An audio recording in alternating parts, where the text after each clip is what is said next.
Tere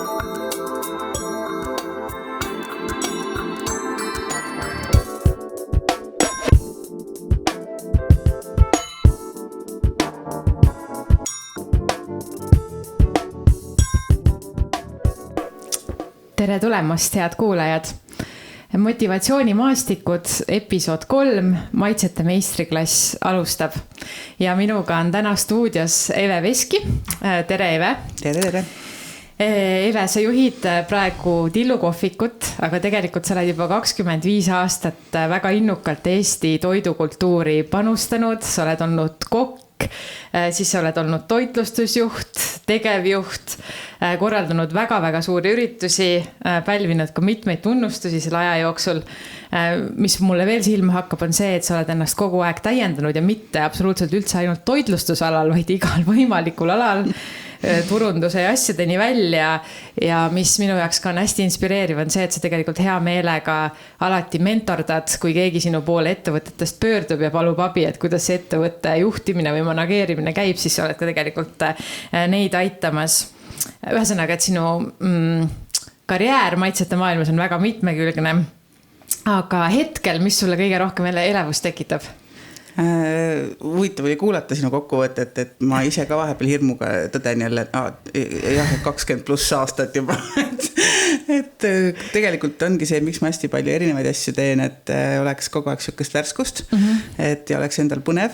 Sest et ma olen alati öelnud, et kui sa oled ise ettevõtjad, siis võiks elu vähemalt lõbus ja põnev olla. Ja mind käivitavadki sellised uued asjad, uued väljakutsed. Kui ma tunnen, et hakkan mingisse mulli nagu ära kapselduma, siis ma otsingi sealt selliseid väikseid väljapääse nii-öelda enda jaoks. Ja praegu võib-olla minu jaoks kõige selline elevust tekitavam on, kuna minu ettevõtte töötajate arv on kasvanud ajas kogu aeg.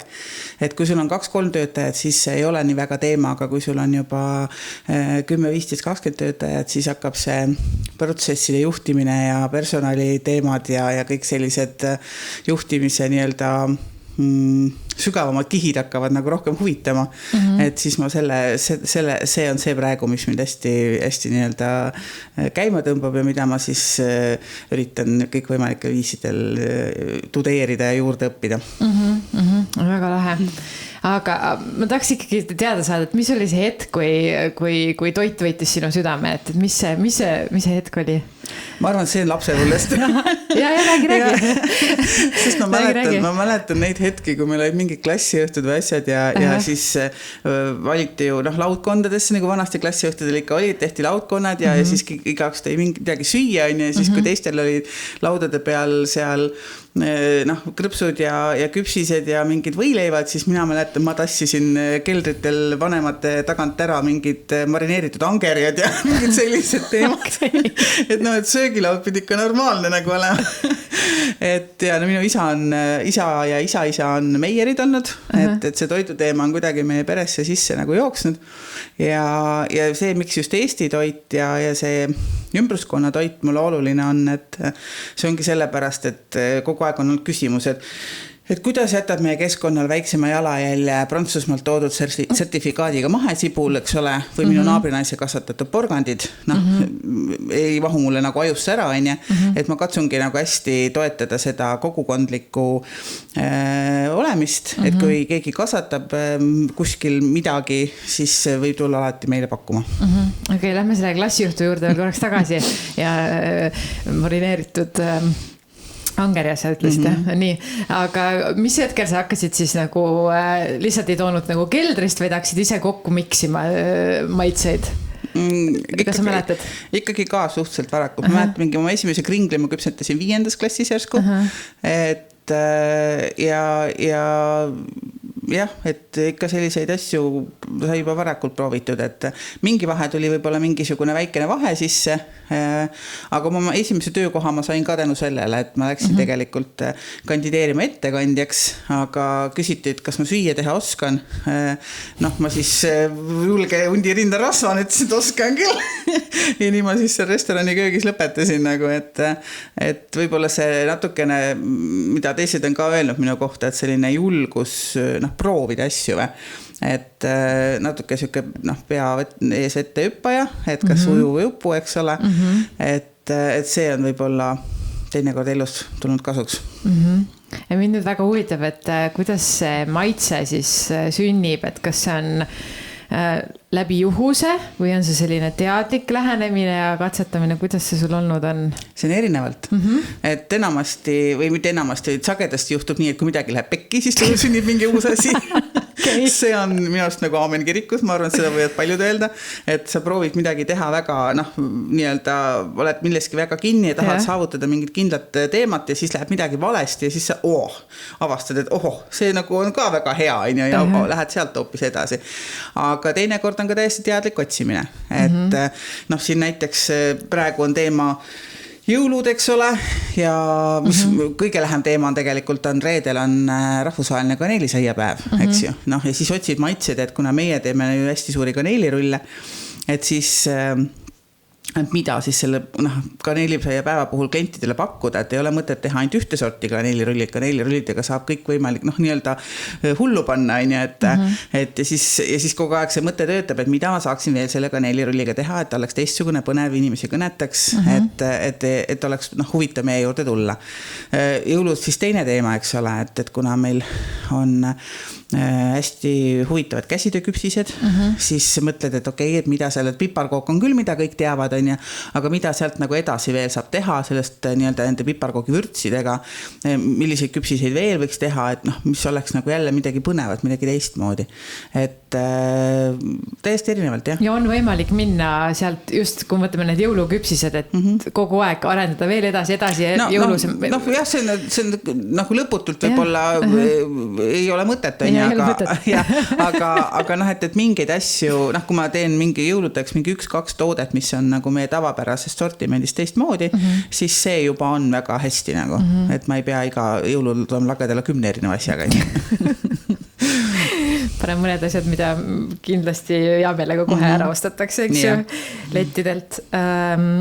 Kas seda saab mõõta ka, kui kaua läheb sellisest mõttest, et kui sul nüüd mõte nagu sünnib peas, et teeks sellise maitse kuni selle timmitud retseptini? On jälle nii ja naa, et teinekord, kui ei ole üldse aega, siis pead tulistama puusalt. Et meil on küll olnud neid õhtusööke, kus sa oled nii-öelda laua taga selle menüü nagu paberile valmis mõelnud, et mida võiks teha, aga lihtsalt sul füüsiliselt ei leia aega, et kuna võiks katsetada ja sünnivadki need toidud siis vahetult enne seda õhtusööki. Et õnneks on ka meie kokal, minu elukaaslasel on seda kogemust, et pagasid juba siin nii palju, et väga võssa nagu ei pane tavaliselt, aga on ka selliseid retsepte, mida sa teed ja siis sa mõtled, et seda võiks natuke proovida siit või sealt. Pigem see sünnib siis, kui sul on, kui sul on töös nagu vaiksem hooaeg, aega on rohkem, mõttel ja loomingul on ruumi nagu sinu ajus, et sa ei tegele ainult selle igapäevase tööga, et mis üks töö ülesanne ajab teist taga, sest toitlustuses on hästi palju asju, on kella pealt käib, eks ju, ja klient tahab kella pealt süüa saada, catering toimub kella pealt, ja kohvik tehakse kella pealt lahti, et sellised asjad, et siis, kui see on nagu natuke rahunenud, siis on sul ajus ruumi nagu selle loomingu jaoks. Ja siis hakkab see, et sa võtad mingisuguse, võib-olla mingi vana retsepti, võib-olla mingisuguse tooraine ja siis hakkad sellega saad proovida nii ja teistmoodi ja siis mängida nii-öelda. Et päris näppu peale ei saa panna, kui palju keskmiselt aega. Mina ei saa, jah. Võib-olla kellegi teisel on teistsugune süsteem, aga mina ei saa päris näppu peale panna. Okei. Eve, sa enne ütlesid ka, et mõnikord lähevad asjad nagu nii-öelda pekki ja metsa ja siis sa midagi uut leiad, et on mõni maitsekooslus, mis sind on nagu tõsiselt üllatanud? Mõtlen, kas mul selle pekkimineku pealt tuleb mingid maitsekooslused. See on nagu muud üllatust olla. Mind üllatavad tegelikult sellised maitsekooslused, mis on hästi, kui on hästi tavaline tooraine, mida me kasutame nagu iga päev, a la kõrvits või õun või mingi selline teema. Ja kui siis sellest suudetakse nagu midagi, mida me oleme harjunud sööma, sellest midagi teistmoodi teha või midagi ekstra head teha, et mingi toit, mida me oleme harjunud kogu aeg sööma, aga see on nagu ekstra hea, et mulle meeldivad nagu need olukorrad kõige rohkem. Kas kusjuures ma nägin just seda, võib-olla sina nägid ka seda Ringvaate saadet, kus Daniel Leevi Viinalas tegi oma ema siis õunakoogi retsepti ja siis oli seal selline elevus selle ümber, et aga et on üks salajane koostisaine, et mis see siis on ju. Ja siis Daniel alguses ütles, et üldiselt mu ema teeb ikkagi armastusega toita, on ju. Et selle ütles nagu esimesena välja, pärast nad liikusid ühe teise koostisaineni veel, aga ma tahtsin korraks küsida, mul tuli see hetk meelde sealt saatest ja ma tahtsin küsida, et kui palju sina sellesse usud, et peab tegema nii-öelda hea enesetunde ja armastusega toitu? See on absoluutne tõde. Et kui ma muidu väga ei ole selle poolt, et väga nii-öelda raiuda mingisuguseid tõdesid, sest igal inimesel on oma vaatenurk asjadele, siis see on küll, et millise energiaga sa teed, mitte ainult süüa, vaid üldse elus asju. Et see kuidagi kandub neisse edasi nagu. Ja toit on kindlasti üks koht see hästi, sest sa oled selle toidu sees. Eriti hea on, kui sa saad kätega teha, mida meie näiteks oma tainastega teeme ja võib-olla see on ka üks meie kaneelirullide saladus on see, et me teeme oma tainad käsitsi.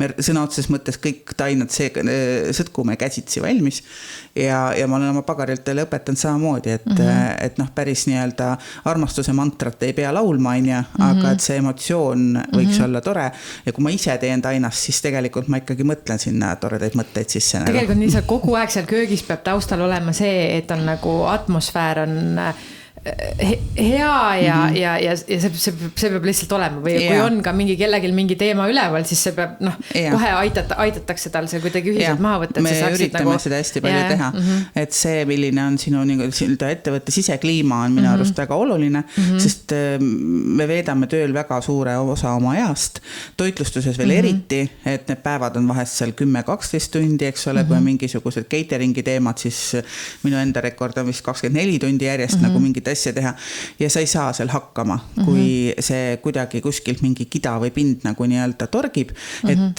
sul on niigi tegemist sellega, et hakkama saada selle koormusega, mis su peal on, intensiivsusega ja siis selle taustal võiks olla nagu midagi toredat ka, et see nii-öelda see kambatunne, et me teeme seda koos, me veame lõpuni koos välja, kuni selleni välja, et sa oled nii väsinud, et keegi tõstab näpu ja kõik naeravad, eks ole. Ja me teame, meil ongi sellised naljad, et kui juba liiga palju hakkab nalja tulema, siis on aru saada, et inimesed on väsinud. Et see ongi oluline ja see ongi oluline selleks, et see toit, mida sa seal teed, see kannaks seda energiat nagu edasi. Just nimelt. Nii et kuulajatele ka, et köögis on alati kuum, alati pingeline, katsuge alati, ka siis kui te koduköögis toimetate, et te saate kuidagi selle hea emotsiooni ikkagi kätte, kas või läbi, ma ei tea, kas võib olla hea muusika mängima, kui olla täitsa üksinda ja veel on kurb ja võiks aidata nagu näiteks. Minule meeldib, kui ma teen tillus vahest üksinda süüa, siis ma panen isegi vahest küünlad põlema ja et selles mõttes see muusika on hästi oluline ja et see emotsioon on et sa lood seda meeleolu seal. Just. Okei. Ma küsiksin nüüd seda, et mõnikord just seda nii-öelda maitse ja struktuuri harmooniat, vähemalt mul on kõrval selline tunne, et seda aetakse nagu taga, et kas ikka see struktuur on õige ja ampsad paned suhu ja kas ikka kuidas sulab suus, kui kaua sulab suus, nii edasi. Et kas need asjad omavahel nagu timmida, kogemuse pealt ma tean ka, et need tulevad, aga kui palju aega ja energiat nagu sinna on siis tavaliselt ma arvan, et see on rohkem siukse molekulaarköögi teema. Mulle tundub, eks ju. Et kuna tillu esindab sellist rustikaalsemat ja sellist talupojakööki, et siis seal see teema võib-olla nii palju ei ole. Aga vahest ikka mingisugust asja sööd, siis sa tunned, et see ei ole nagu, et see konsistents on mingi selline, mis ei ole suus nii meeldiv võib-olla. Et siis pead veel vaatama ja edasi proovima nagu. Kui lihtne on seda välja mõelda siis, et mis ma siis seal muudan, sest need on mingi hästi peennüansid, ma kujutan ette, et... Jaa, ongi, sa pead katsetama ja proovima, natuke ongi selle kogemuse pealt, et kas siis me peame midagi rohkem küpsetama või midagi vähem küpsetama või mingid asju proovima. Et see, ma imetlen meie peakokka selles osas, et tema teeb peaaegu toidu valmis niimoodi, et ta seda üldse ei maitse, kuigi ta paneb sinna väga erinevaid maitseaineid juurde, siis ta ei maitse seda, sest tal on nii hea nagu selline, ma arvan, siis see võib olla maitsemälu, et ta oskab arvata, mis sinna juurde võib panna ja ta ütleb ka, et ma ei saa maitsta kogu aeg toitu, sellepärast, et siis ma enam ei saa aru, mis asi see on, eks ju. Et ta maitseb heal juhul ühe korra ja teise maitsmiseni tavaliselt mina, et mitu inimest maitsevad ühte toitu, et siis on nagu kindlam, et see maitse on niisugune laiapõhjalisem, et ei ole kellegi väga üks nii-öelda spetsiifiline eelistus. Et jah, see on niisugune, selle kohta võibki tegelikult ju öelda, et ega köök on ju looming, on ju. Et loomeprotsess vahest tuleb lihtsamini, vahest tuleb raskemini. Okei, korraks vaatame nüüd Tillu aja taha, et ma tean, et sa oled ka Tehvandi spordikeskusesse andnud oma suure panuse, väga suure tõenäosusega toitlustanud ka meie olümpiavõitjaid. Et kuidas nüüd erinevates toitlustusasutustes töötamine on sinu seda maitsete loomise viisi mõjutanud? Jaa, Tehvandil sai kokku pea 9 aastat oldud. Ma läksin sinna tegelikult täiesti rohelise lehena, et selles mõttes ma arvan, et oma sellise põhipraktika baasi ma saingi Tehvandilt. Aga mis on vahe on see, et kui ühes ma nii-öelda astusin mingisse raami sisse, kus ma toimetasin juba selles raamistikus, mis seal oli välja kujunenud, siis oma asja tehes ma hakkasin ise seda raami looma. Et see vahe võib-olla siis oli kõige suurem nagu. Et ja maitsed nagu selles mõttes natukene erinevad, et üks on ikkagi selline, täna on Tehvandi väga vingeks arenenud, et siis kui mina seal alustasin, siis see oli hoopis midagi muud. Et üks oli siis tollel hetkel lihtsalt selline spordibaasi söökla, kui mina seal oma tööd alustasin ja teine on ikkagi siis kohvik või selline natukene, kuidas ma ütlen, võib-olla tänapäevasem teema on ja, kuigi me teeme neid nii-öelda traditsioonilisi asju, aga siiski sa püüad seda teha natukese mingisuguse nifiga, et selles mõttes natukene erinev, aga mis oli kindlasti ühine joon, nii Tehvandil see minu vana tiim seal, kui täna siin see tiim teevad ühtemoodi väga head sööki. Et Tehvandi naised näiteks panid mind putru sööma, mida ma varem väga ei armastanud, aga siis nad tegid see lihtsalt nii hästi. Võt need on need kohad, mis mind nagu üllatavad ja mulle meeldivad, et kui on mingi väga lihtne asi ja see on väga hästi tehtud, et see on nagu hästi vinge, et võib-olla niimoodi saab vaadata ja võrrelda neid. Eve, kas sul on olnud aega ja tahtmist ka mingit globaalseid trende jälgida, toidumaailma trende? Jaa, ikka kogu aeg jälgid. Et ma oma ettevõtlusloengutes julgustan ka alustavaid ettevõtjaid olema hästi uudishimulikud. Et number 1, sa võiksid teada, mida teevad sinu lähimad kolleegid ümberringi. Et mida nad pakuvad ja kuidas nad teevad, et sellega võiks tuttav olla. Ja teine võiks olla see, et sa vaatad kaugemale oma nina otsast nii-öelda, et vaatad, mis tehakse Tallinnas, vaatad, mis tehakse maailmas. Sest minu elukogemus ütleb, et see trend, mis maailmas täna on, see jõuab 2 aasta pärast Tallinnasse ja 5 aasta pärast Põlvasse näiteks. Et siis sa natukene võib-olla suudad prognoosida, kuhu poole need toidutrendid ja asjad liiguvad. Mina näiteks üldse ei tea, et kuhu maailmas, kuhu võiks üldsegi vaadata, kes see selline trendilooja tavaliselt on või on need erinevad ka ajas?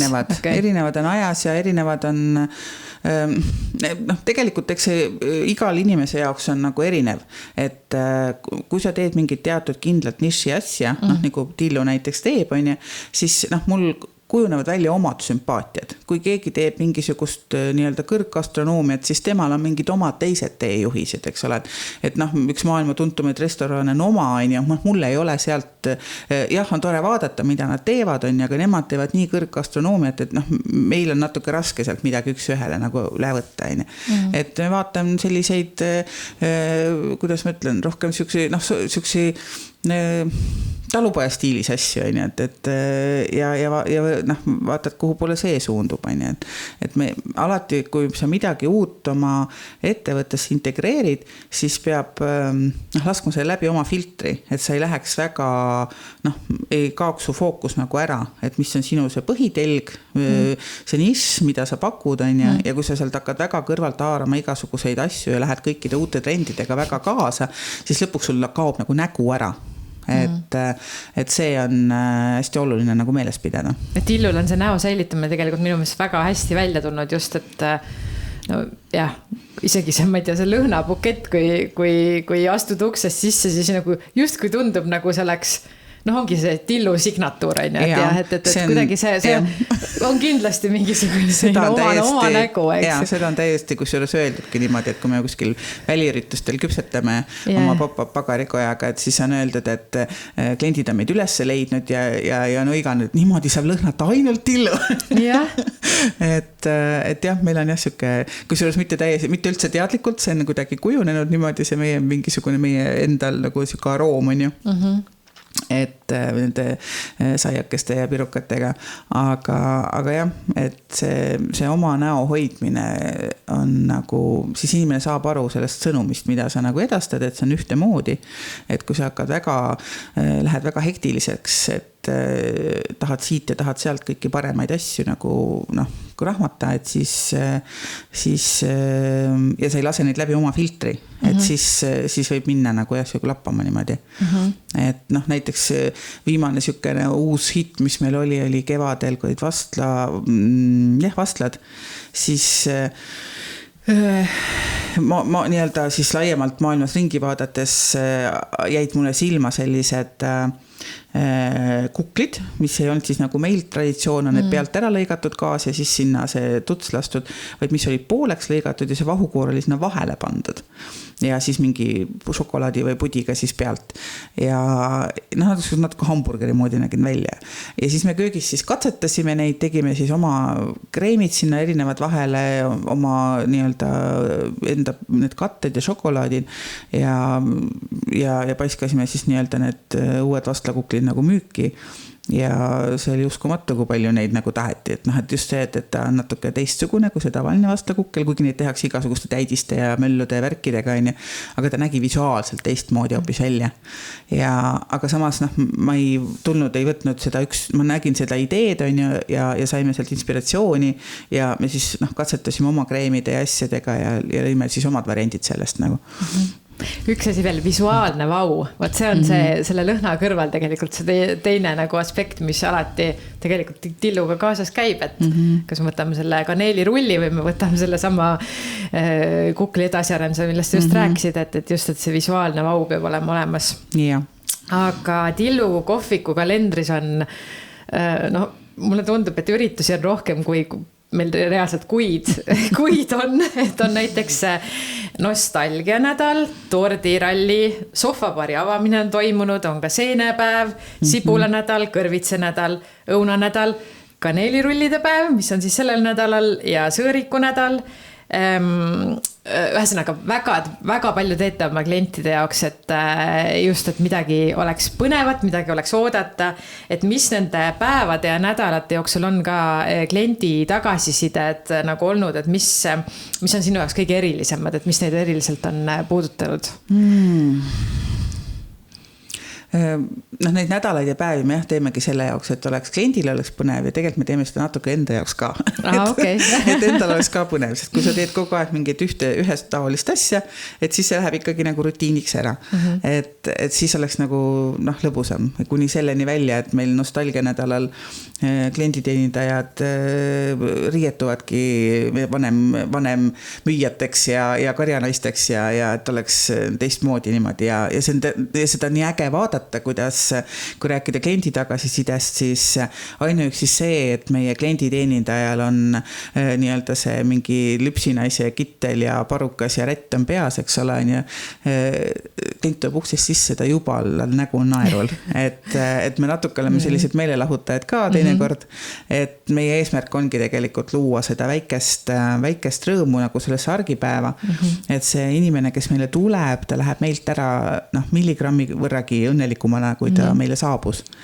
Et neid tagasisideid on olnud erinevaid, kuni selleni välja, et selle aasta nostalgia nädalal näiteks meile Kaitseliidu tüdrukud saatsid medali, et esikoht, et Tillu tüdrukud, et olete medalit väärt, et nii äge asi, mida te teete ja viimane, mis küll ei olnud erinädalaga seotud, aga viimane tagasiside, mida ma kliendiga kuulsin, siis nii-öelda tuli läbi mitme inimese minuni, et kuidas üks klient oli tahtnud, tal tuli hullult Karl 400 isu, ta oli Tartust istunud rongi peale ja sõitnud meie juurde. Ja siis ta oli avastanud, et me oleme esmaspäeviti kinni. Okay. Ja siis ta oli sõna otseses mõttes nutnud meie ukse taga. Okay. et neid soojasid tagasisidesid õnneks on väga ägedaid. Et meil klienditeenindajad ikka ütlevadki, et meie juures on nagu hästi tore töötada, sest meil käivad väga ägedad kliendid. Väga lahe. Ja ma tean, et kohvikul on oma truud fännid, kes käivad lausa igapäevaselt.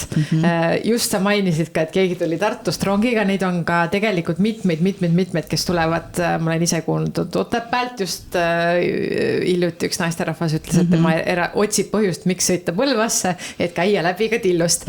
Ja neid on kindlasti kaugemaltki, et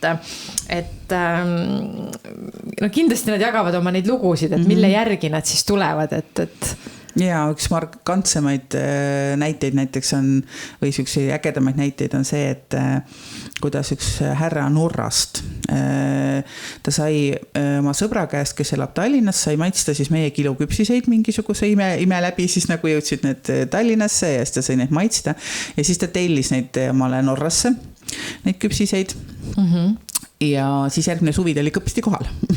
Et tema tahab oma silmaga näha, et mis ja kuidas. See on see kohvik, ja need küpsised. Ja, just täpselt on ju.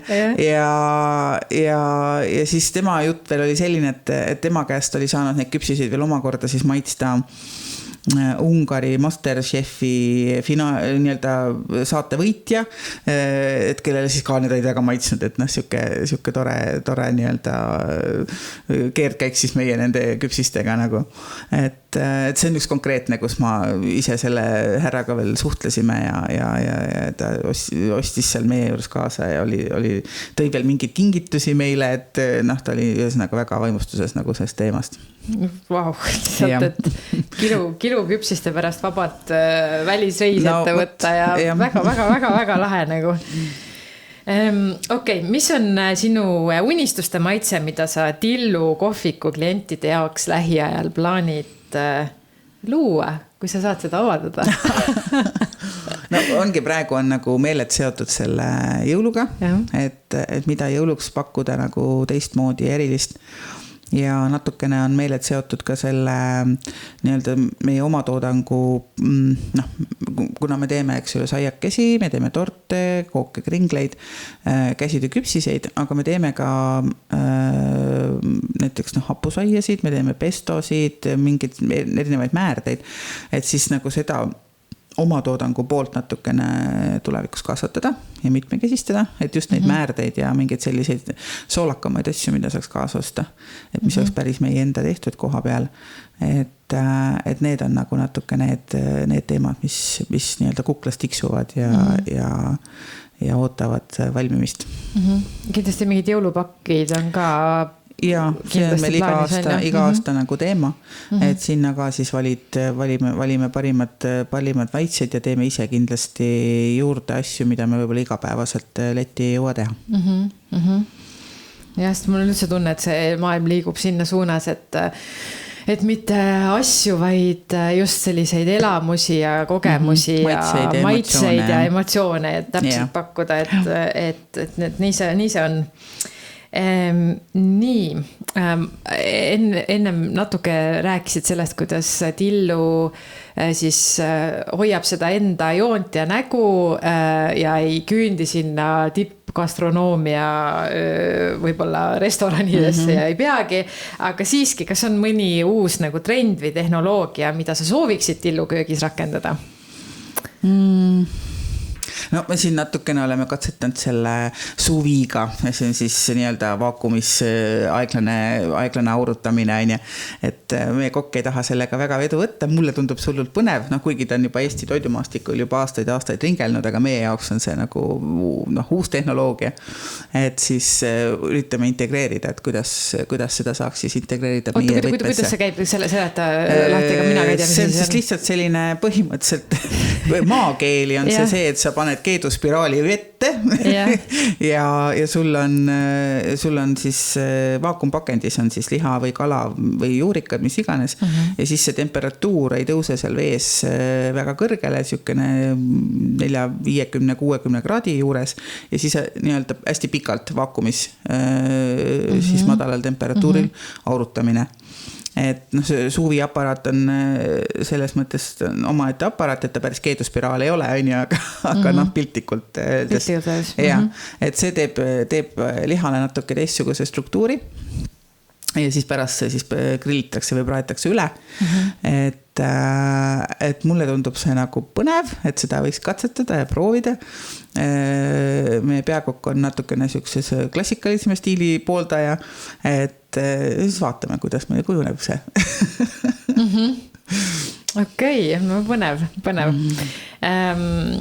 Ja tegelikult mul on põhimõtteliselt ainult üks küsimus sulle veel, et ma tean, et kui Tillust ilmub mingisugune lugu meedias, siis sa hästi armsalt ütled, et nii, nüüd oleme taas 10 korda jälle kuulsamad.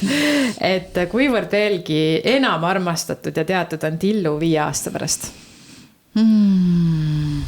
Ma arvan, et see lumepall on nüüd selline, mida mina enam väga kontrollida ei suuda. Et me oleme jõudnud nagu mingisuguse kriitilise massini, kus inimesed teavad meid, et me ei pea igapäevaselt siplema nagu hullult selle nimel, et üldse nagu inimesed teadvustaksid, et me olemas oleme.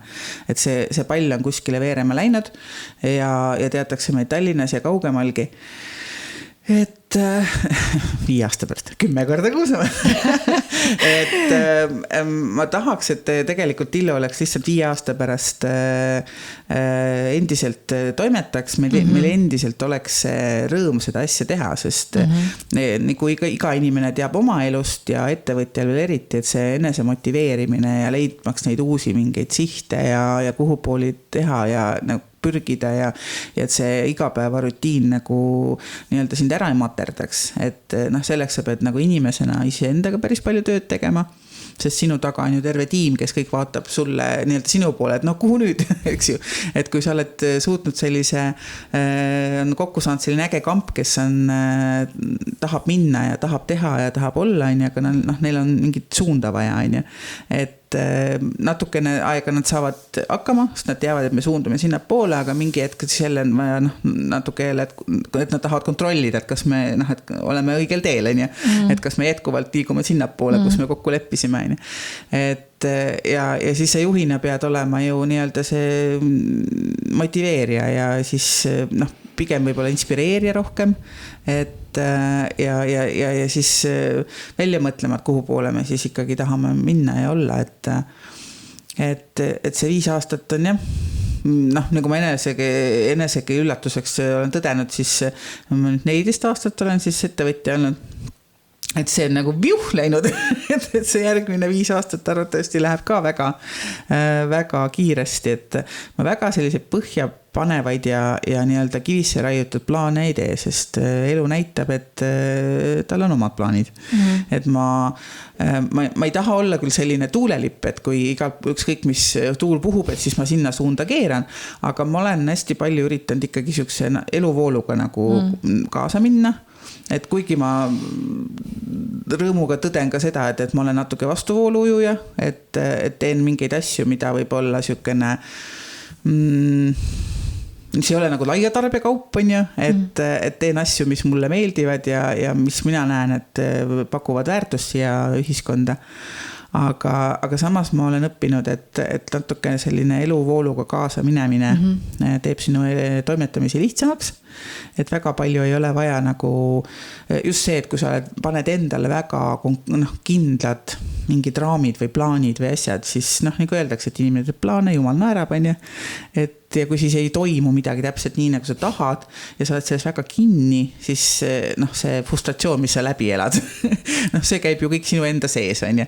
Ja see ei tule sulle kasuks kindlasti, et see teeb sulle nagu haiget, et siis on mõistlik nagu leppida sellega, et mingid asjad lähevad natuke nii, lähevad natuke naa, et sinu eesmärkideni jõudmiseks teed ei ole nii-öelda noolsirged, et nad on käänulised. Et sellega kui sellise elufilosoofiaga nagu ennast nii-öelda paitada, siis on nagu toredam toimetada, mulle tundub. Ja selle tõttu mul ei ole ka selliseid väga kindlaid plaane, mis 5 aasta pärast nagu toimub, et me kogu aeg lähme.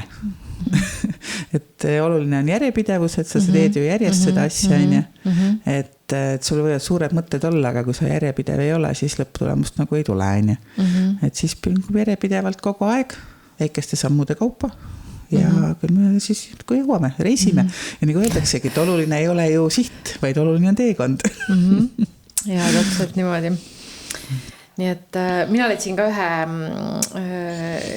üteluse, see on küll natuke inglise keeles tõlgitud, aga kõlas eesti keeles piisavalt hästi, et sinu ettevõtmisi iseloomustada, et mida rohkem maitsed, seda rohkem teed.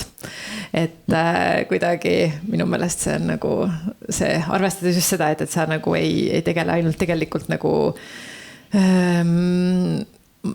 ongi ainult selle kohvikuga või maitsete loomisega, vaid võib-olla sellise üleüldisema, kuidas saab paremini, kuidas saab, ma ei tea, et mu naabril paremini läheb, kuidas meil Põlvamaal, kuidas meil Kagu-Eestis, kuidas meil üldse Eestis kuidagi paremini läheb ja me suudame tegelikult inimestele seda mingisugust nii-öelda grammi võrragi midagi head päevas luua, et see on väga hea.